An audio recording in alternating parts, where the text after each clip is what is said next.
4, 3, 2, 1. Cue music. This is Movies First with Alex First. If you're not a fan of the Foo Fighters or aren't into schlock horror, you can give Studio 666 a wide berth.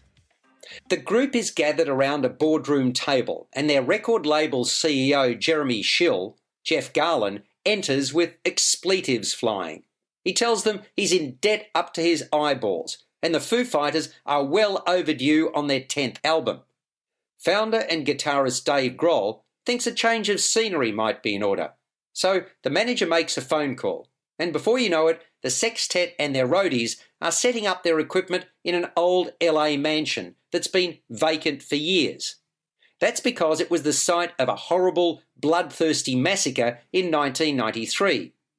Grohl immediately senses death, but the acoustics are so good he can't pass up the opportunity to record. That's in spite of the fact that he can see nasty images and shadowy figures begin popping up regularly. When one of the crew is electrocuted, the writing is on the wall.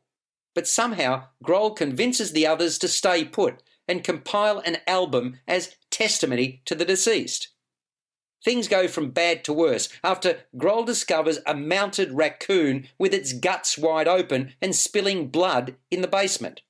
Before long, Grohl is possessed by the devil. That leaves him unbearable to work with as he tries to create the longest song in the history of rock music, extending well over 40 minutes. Let me just add that the loss of life becomes extensive. Movies First with Alex First. I found Studio 666, named after the devil's number, excruciating to sit through. It's sheer cringe value, all about schoolboy theatrics.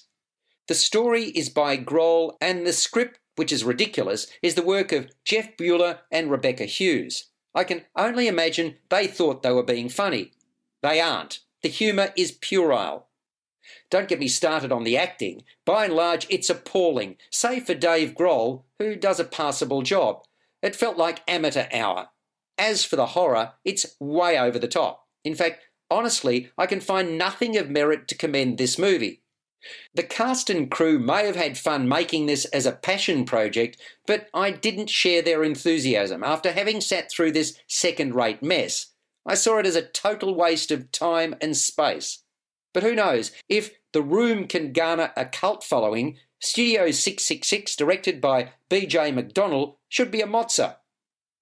It scores a big fat 0 out of 10. You've been listening to Movies First with Alex First. Available at Apple Podcasts, Google Podcasts, Spotify, iHeartRadio, or your favourite podcast player. You can also stream on demand at Bytes.com. This has been another quality podcast production from Bytes.com.